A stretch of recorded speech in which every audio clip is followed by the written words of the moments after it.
السلام علیکم ورحمت الله وبرکاته. په دې هیله چې ټول به راته روغ جوړ او د عافیت جامې به مو په نصیب. ګرانو محترمو، خپله هم لکه مریض یم، الله پاک دې د دې مرستې اجر عظیم را نصیب کړي او الله پاک دې د اجر سره کامل صحت هم را نصیب کړي. امین. ما یو کلیپ ولید او هغه کلیپ کې یو ورور بل ورور ته ویل چې ته کلمه ووایه، او یو ځل یې کلمه وویله او هغې ورور ترې پوښتنه وکړله، هغې ورور ترېنه دوباره د دې پوښتنه وکړله چې ته دا تکرار کړه، غلطه دې وویل. نو هغه هم پوه شو کېدای شي دا غلطه وشي، نو خلکو ته به کم راشم.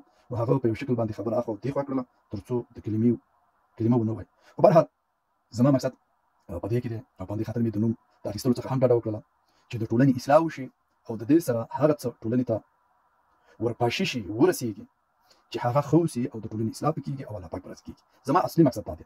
اول خو دا سپارښتنه لکه څنګه چې اسلام دا سپارښتنه موږ ته پرېښي چې تاسې د مجلس آداب او د نصیحت آداب وپېژنئ.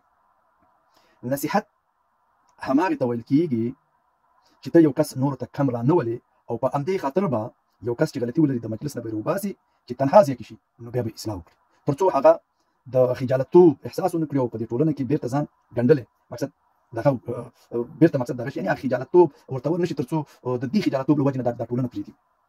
نو په کار هم دا ده او سپارښتنه اسلامي هم دا ده چې ته باید یو چاته نصیحت کوي د خلکو په مخ کې نه اوسي چې هغه کم راشي. دا یو خبره.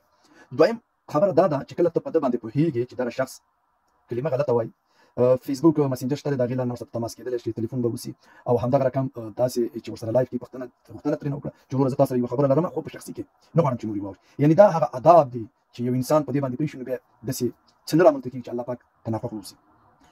درېیمه خبره دا ده چې موږ او تاسې دا زه چې راملمه زما مقصد دا و چې زه د دې خبرې یادونه وکړم او د دې ټکي پوهاوی د خلکو په نصیب شو او الله پاک ماته په دې باندې اجر راکړي.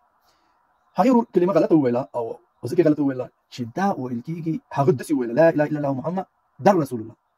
در رسول الله نه دی، لا اله الا الله محمد در رسول الله پیش دی، در رسول الله ویل کېږي. د کلمې یو ځل ویل فرض، صحیح الفاظ ویل یې هم فرض دي او همدغه رقم نورې لکه بل کافر ته انتقالول د دې چې مسلمانان د دې انتقال هم فرض دی نور ته چې مسلمانان پشي. نو فلهذا چې کله ته کلمه وایي اوله کلمه وایي نو لا اله الا الله محمد در رسول الله پیش دی، در رسول الله. خو کله چې اذان وایي اشهد ان لا اله الا الله اشهد ان محمد در رسول الله به وایي، اشهد ان محمد در رسول الله به وایي. همدغلته فرق دی. کېدای شي بعضې خلک غلط شوي اوسي او دا خلک ما ډېر خلک اورېدلي دي او د همدې دپاره مې وغوښتل چې په دغې اړه باندې وغږېږم چې دغلته دغه فرق خلک معلوم کړي شي چې په اذان کې در رسول الله ویل کېږي او په کلمه کې در رسول الله ویل کېږي. په همدې هیله چې سر مو په خلا شوی وي او الله پاک ما ته هم د دې اجر راکړی اوسي او الله پاک زما د جنت د تللو ذریعه کړي. نو دا مې لازمه ګڼله چې دا یو څو خبرې وکړم ځکه چې کلیپ ما ولید. نو دا خبره وه. یو اخري خبره کومه چې هغه خلک د دې نه به تېر شو. را مو سپارم خدای به باد وسلم.